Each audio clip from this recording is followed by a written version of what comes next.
love that we're doing diversity in casting, having representation, like absolutely love that.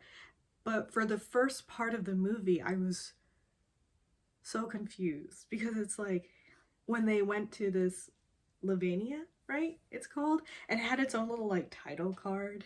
I for a second thought it was the title of the movie that was coming up, and anyway, it was interesting because I was like, did that happen at the beginning of the movie, introducing New York City? I don't know. I didn't really catch it.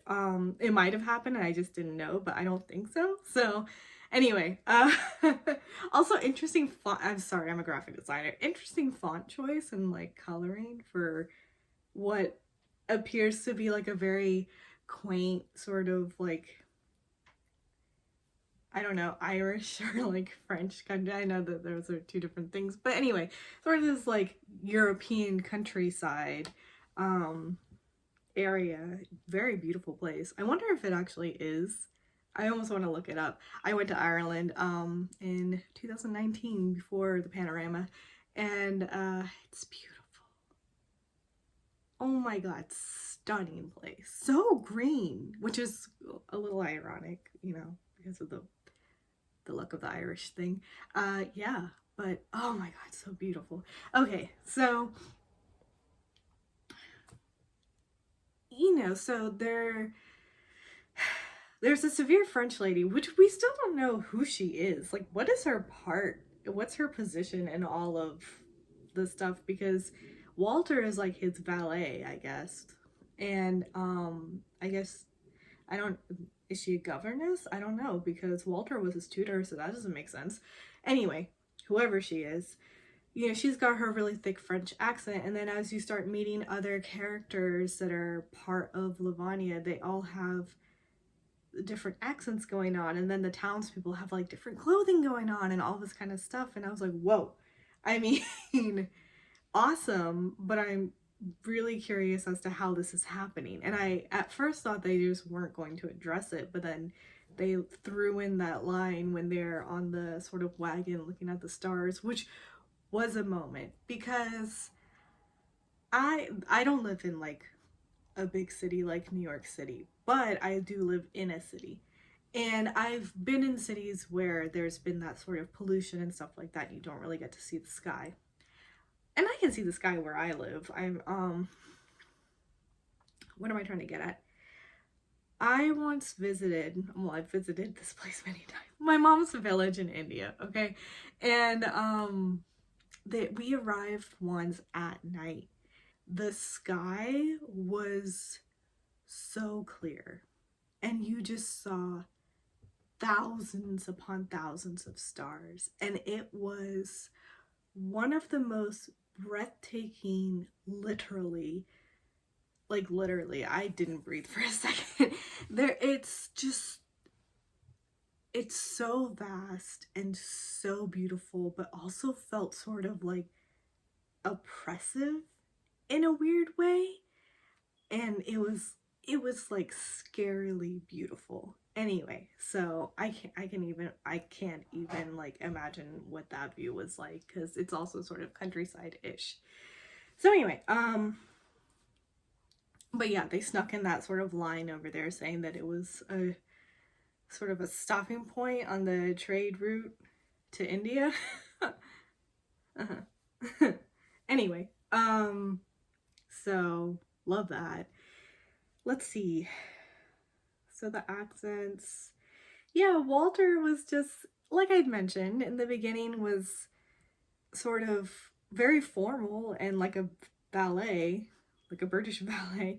Um but then suddenly and there were moments after that where I was like, Walter, what is happening here? And I loved it. I did. He like oh, small thing I did want to touch on because there were moments in this movie that sort of echoed in my mind for some reason to Princess Diaries. Uh, one of the moments for some reason sort of being that car scene on when she was walking him to the subway and they were being followed by the car, and she's like, what will happen if we start running? And he's like, you know, let's see. And I was like, y'all need to commit. If you're going to do this, I want you guys to run into an alley that that car cannot follow in, and let's see what happens. They literally just turned a corner into a larger sort of area. I don't know. I really wanted them to actually like do something. But anyway, the second moment that's sort of like Princess Diaries was also in that wagon when she's talking about how he actually has the power and the chance to initiate change, and she just needs the chance, which in that moment I was sort of like, you got to take your chance, like. And then he says it later on and I was like uh yeah, there are those little sort of moments that you would think would just be sort of a cheesy romance sort of flick, but they turn it on its head a little bit, like with the fiance. And sure, she still had her sort of silly moments, I guess, with wanting to have the dog purse business. But if that's something that is her passion, I'm sure there is a large market for people wanting to have dog purses. Uh, I'm pretty sure they already exist. So you would think that she would be ridiculous in some sort of way, but I believe her character's name was Lauren. I really liked her, and she actually was really trying to connect with him, and then he like was not paying attention to her, which okay, fine. But you would expect her to react in certain ways to certain things, or like not like Izzy and be really sort of like bitchy or catty towards her or anything like that. And her character wasn't like that at all. And I loved that. It was so refreshing. And in fact, when her mom sees Izzy outside the window talking to Thomas, and mom, of course, is like shrewd eye. This is where I started calling her monster-in-law. If she wasn't already sort of being a little bit like that before, but over here especially. And you know, Lauren was just like, "Oh, that's Izzy. She's cool. Like, don't cause any trouble. I like she's chill," basically. Um, and I feel like I don't know. I really liked that didn't turn into something. Also similar to when Thomas was looking out the window and saw Izzy talking to the gardener, and she was like dressed in her roughly dress. She was gonna go out and, you know, looking really cute. And also especially the scene that we saw of what Thomas saw was her sort of like posing for the gardener in her like cute outfit. And you almost expect that moment to turn into a jealousy moment. Just that sort of macho whatever persona that comes out where um yeah, and it didn't happen. I loved that. You know, he was just sort of admiring her, and then Walter's just like, you should go out to town and be her chaperone. Like, look at Walter. Don't we love Walter? I love Walter. When he came into the kitchen and they all stopped, I was like, come on, y'all know Walter's totally gonna join in. And he did. I loved it. um, yeah, Walter's probably my favorite character. Oh, let's talk about the mom a little bit. What was her mother's name? I don't know. Anyway, um, Izzy's mom, and how she was very adamant that Izzy's going to be a hairdresser.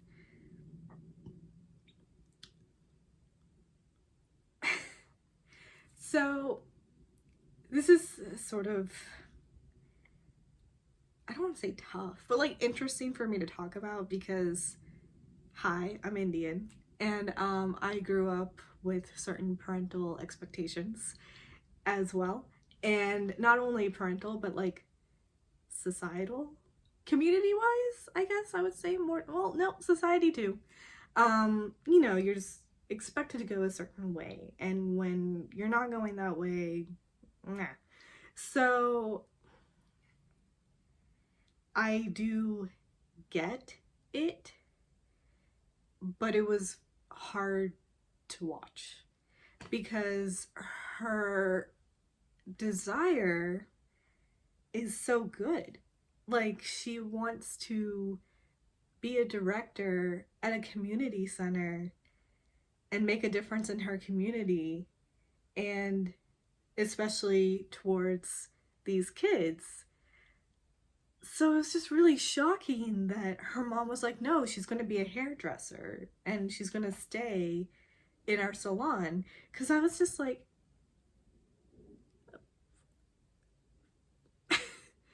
well, I'm so confused. Like, Izzy wants to do good. Why would you not want her to pursue that?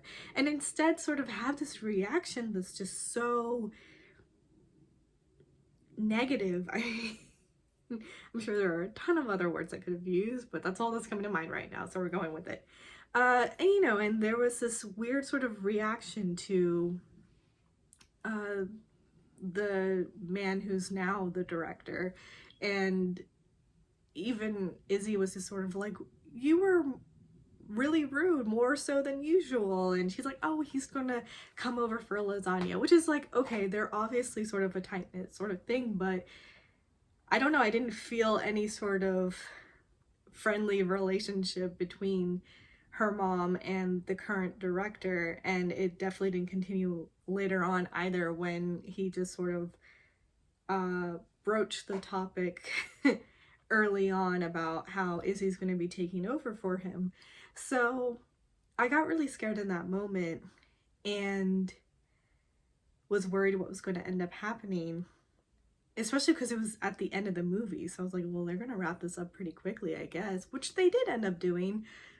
But I like the way they did it, you know? And I can understand parents having desires and wishes and a vision of what their children will be or do or continue on if there is sort of a family business sort of situation going on. And I understand that it would be difficult to find out that's not how your children view their lives going. And like, that would be hard and you'd have to process. But I hope that that processing period would be short and that you would come around, especially if you open your mind to seeing how happy your child is doing what they want to do. And then you just learn to love that and just support your kid. Like, you know? And so anyway, it was nice to see that that did end up sort of happening, where she was just like, I mean, she also did it in a way where if she said it with a certain tone, I feel like would have been passive aggressive. You know, she was just sort of like, you're so like your father, which, you know, depending on the tone you use. But anyway, it was a sweet moment. It was a nice moment. And I'm glad that her mom is sort of coming around. But I'm confused on what's going to end up happening, because that ending, though,